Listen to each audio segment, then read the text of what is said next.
5 दिन पहले आप शॉर्ट नोट्स को देख लीजिए एक बार, तो बहुत सारा क्वेश्चन वहाँ से आपको एक रिवीजन भी हो जाता है थ्योरी है ना। और नंबर ऑफ क्वेश्चंस की बात करें, चैप्टर वाइज मॉक टेस्ट मिला के मतलब कितना सारा क्वेश्चन प्रैक्टिस किए थे, कहाँ से किए थे?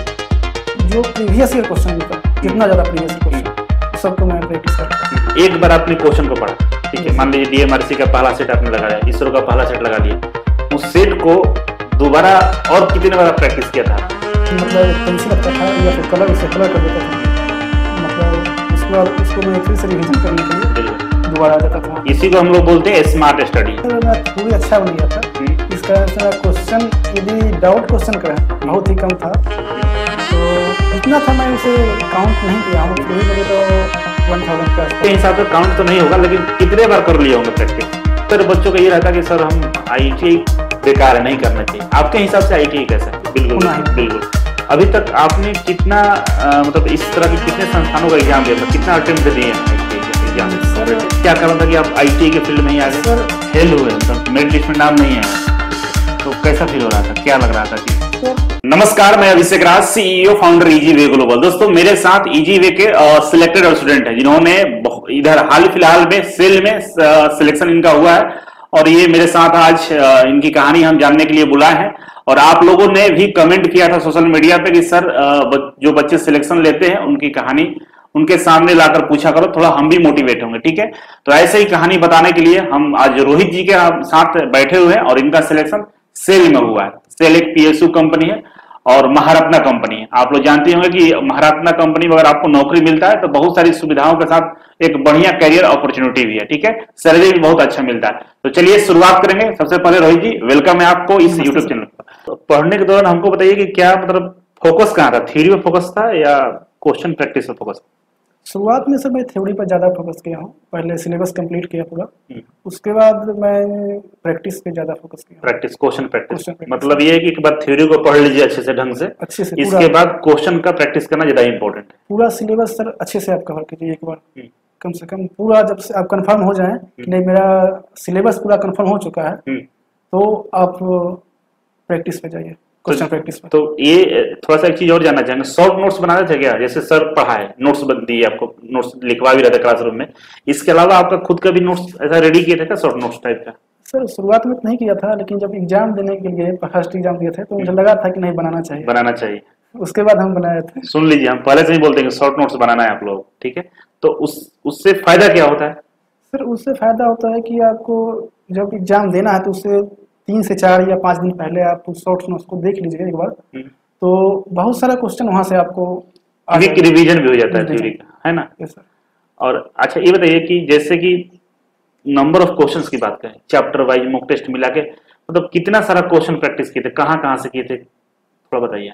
सर मैं ज़्यादा क्वेश्चन प्रैक्टिस नहीं करता था, सिर्फ ज़्यादा मैं फोकस करता था इसरो पे। इसरो का जितना भी आज तक एग्जाम हुआ है प्रीवियस ईयर टोटल मैंने बनाया हूँ। उसके बाद DMRC, लिमिटो का या LMRC जो मिल जाए उसका बना देता था। इसके अलावा भी जो प्रीवियस ईयर क्वेश्चन मिलता, जितना ज़्यादा प्रीवियस ईयर क्वेश्चन सबको मैं प्रैक्टिस कर लेता था।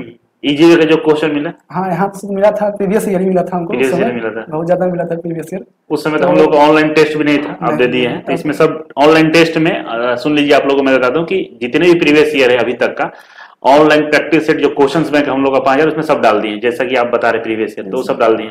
तो उस समय प्रीवियस ईयर भी दिया गया था आपको, तो उसका ज्यादा प्रैक्टिस आप कर रहे थे? हाँ, प्रीवियस ईयर में ज्यादा फोकस करता था। ये बताइए कि जैसे एक बार आपने क्वेश्चन को पढ़ा, ठीक है, मान लीजिए DMRC का पहला सेट आपने लगा लिया, इसरो का पहला सेट लगा लिया, उस सेट को दोबारा और कितने बार प्रैक्टिस किया था आपने?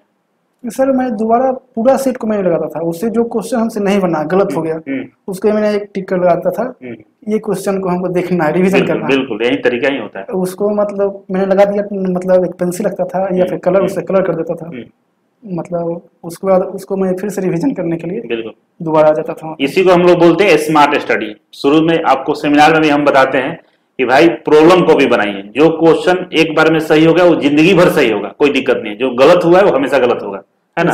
और प्रॉब्लम वही होता है, मान लीजिए आप टेस्ट दिया और टेस्ट में 5 क्वेश्चन गलत हुआ, जो क्वेश्चन गलत हुआ उसी की वजह से सिलेक्शन नहीं होगा आपका, उसी को सुधार करना है, बस सही है। तो इस तरह से आपने आपके पास लगभग कितने क्वेश्चन कलेक्शन हो गया हुआ, वो जो कलर करते थे, लगभग अनुमान बताइए, गिने तो नहीं होंगे, कितना क्वेश्चन था जिसमें कलर किए होंगे आप? शुरुआत में सर मेरा थ्योरी अच्छा बन गया था, इस कारण से मेरा क्वेश्चन यदि डाउट क्वेश्चन का बहुत ही कम था, तो जितना था मैं उसे काउंट नहीं किया हूँ, फिर भी बोलिए तो 1000 के आसपास। 1000 के पास, जिसमें लगभग लगता था कि ये डाउटफुल हो सकता है। डाउटफुल। तो ये 1000 लोग कितने बार प्रैक्टिस करते हैं? बार बार प्रैक्टिस कर रहे थे? हाँ, बार बार, मतलब कोई भी एग्जाम देना है उससे पहले एक बार हम देख के जाते थे उस क्वेश्चन को। गुड, बहुत अच्छा। तो चीजों को देखिए, इंटरव्यू लेने का मेन मकसद क्या है कि आप लोग समझिए कि कैसे सिलेक्शन होता है, और जो सिलेक्शन लेते हैं वो कैसे पढ़ते हैं, ये इंपॉर्टेंट है।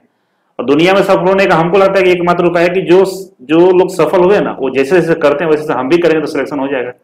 ये सीधा फंडा होता है, ठीक है। और इनके लाने का मकसद भी मेरा है कि आप लोग समझिए, हम चिल्ला चिल्ला कर बोलते हैं और ये खुद आपके सामने बैठे हुए बता रहे हैं कि ऐसे ऐसे होता है। और 1000 जो क्वेश्चन था उसको आप प्रैक्टिस लगातार कर रहे थे, तो आपके हिसाब से काउंट तो नहीं होगा, लेकिन कितने बार कर लिए होंगे प्रैक्टिस अभी तक का? ये सर कम से कम 7 से 8 बार तो हो गया। 7 से 8 बार हो गया। Yes sir. देखिए 10 बार हम बोलते हैं, 7-8 बार में इनका सिलेक्शन ही होगा। और ये भी बोलते हैं कि अगर 10 बार रिवीजन कर लिया तो सिलेक्शन की गारंटी है, और ये साक्षात प्रमाण है आपके, ठीक है। अब हमको बताइए कि जो बच्चे IIT करते हैं, तो बहुत सारे बच्चों का ये रहता है कि सर हम IIT बेकार है, नहीं करना चाहिए। आपके हिसाब से IIT कैसा है? हमारे से तो बहुत अच्छा है सर। क्यों अच्छा है सर? इससे जॉब मिल जाता है, और सबसे पहली बात है कि आप जनरल सेक्टर में जाते हैं तो वहाँ वैकेंसी कभी कभी 2-3 साल बाद आता है, और ITI सेक्टर में लगभग हर महीने या 2-3 महीने में तो आपको जॉब मिले, मतलब वैकेंसी आ ही जाता है। तो यदि नंबर ऑफ एग्जामिनेशन में बैठने की बात कहते हैं, प्रेजेंट होने का, तो ITI सेक्टर में ज्यादा स्कोप है। एक साल में कम से कम 6 से 7 बार तो आपको प्रेजेंट होना है। बिल्कुल।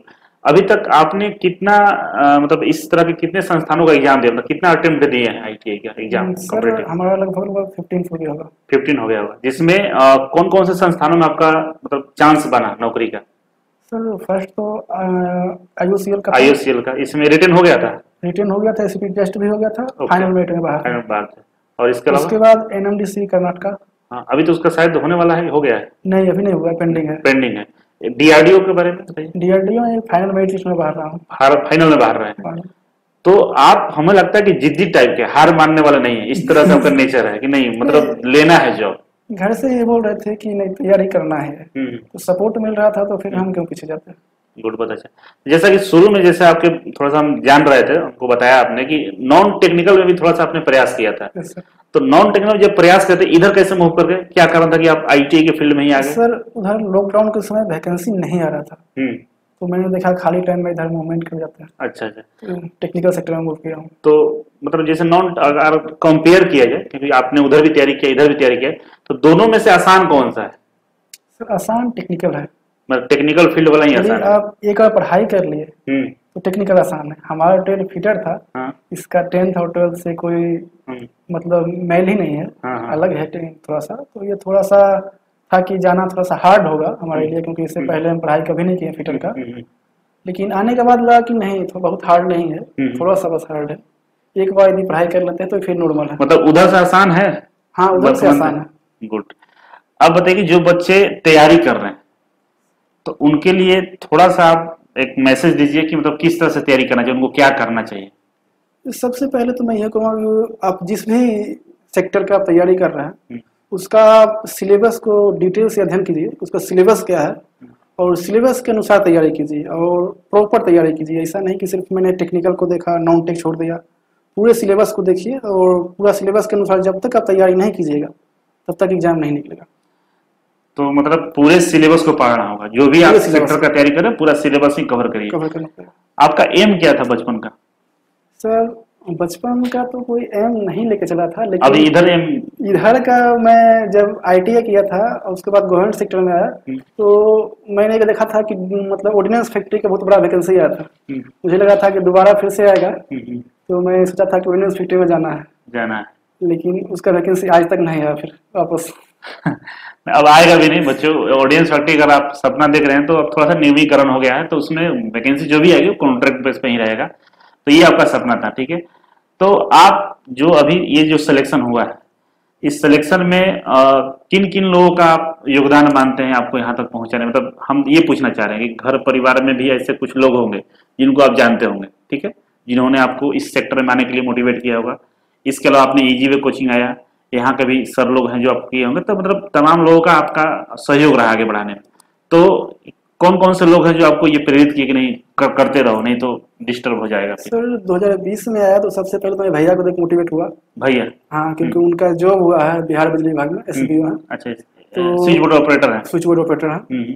तो उन्हीं को देखा, उन्हें जॉब मिला है, आसान से आराम से मिल चुका था। तो मैंने देखा कि जॉब मिलता है गवर्नमेंट सेक्टर में आराम से। तो मैं फिर कोचिंग आया। उसके बाद हमारा क्लास टीचर रवि सर रहे, वो हमेशा मोटिवेट करते थे कि जॉब तो आसान से मिल जाएगा, एक बार पढ़ाई कर लो सिलेबस के अनुसार। तो मैं वहाँ से मोटिवेशन मिला कोचिंग क्लास के बाद। उसके बाद फिर जो फ्रेंड सर्कल था, वो फ्रेंड का जब जॉब हुआ तो वहाँ से ही मिला। और सबसे ज्यादा मोटिवेट पहली बार हमें IOCL से मिला, क्योंकि मैं मेरिट लिस्ट तक पहुंचा। अच्छा, स्किल टेस्ट भी उसमें हो स्किल गया? टेस्ट में भी हो चुका था, फाइनल मेरिट में बाहर। कौन सा साल था वो मार्च 2022 था। मार्च 2022। तो जब फेल हुए, मतलब मेरिट लिस्ट में नाम नहीं आया, सर, तो कैसा फील हो रहा था? क्या लग रहा था कि सर फील मतलब बहुत बुरा फील हो रहा था, क्योंकि वो जो IOCL ब्रांच था वो हमारे घर से लगभग 19 किलोमीटर 15 से 19 किलोमीटर दूरी पर पड़ता है। तो हमारे लिए जो जॉब होता है सबसे बेस्ट होता है, क्योंकि हमारे घर के पास होता है, बेगूसराय पड़ता है डिस्ट्रिक्ट। तो वो सबसे अच्छा जॉब होता है, लेकिन नहीं हुआ। थोड़ा सा डिमोटिवेट हुआ, नहीं हुआ है। तो आपको मतलब कारण पता चला क्यों नहीं हुआ? आज मतलब बता सकते हैं? उसमें सर अप्रेंटिस को वेटेज दिया जाता है 15% वेटेज। तो एक 15% वेटेज बहुत मायने रखता है। बिल्कुल। तो इसी कारण से नहीं हुआ। तो मैं ज्यादा डिमोटिवेट नहीं हुआ, लेकिन मोटिवेशन मतलब डिमोटिवेट हुआ, लेकिन ज्यादा नहीं। इसके बाद आपके सामने एक और आया, DRDO। यहाँ भी स्किल तक पहुंचे, मेरिट लिस्ट में नहीं हुआ। NMDC आया था। अच्छा, NMDC आया था। NMDC में क्या हुआ? उसका ये पेंडिंग है, एग्जाम निकाल चुके हैं, लेकिन स्किल टेस्ट अभी नहीं हुआ है। ठीक है, अभी तो उसका होने वाला है, तो उससे डिमोटिवेशन का सवाल नहीं। DRDO में आपका रिटर्न निकला, स्किल टेस्ट भी दिए, फाइनल मेरिट लिस्ट में नहीं हुआ। तो इसका जब फाइनल मेरिट लिस्ट आया तो उस समय क्या फील कर रहे थे? सर मुझे लग रहा था कि क्या प्रॉब्लम है, फिर से मेरिट लिस्ट में नहीं बाहर हुआ।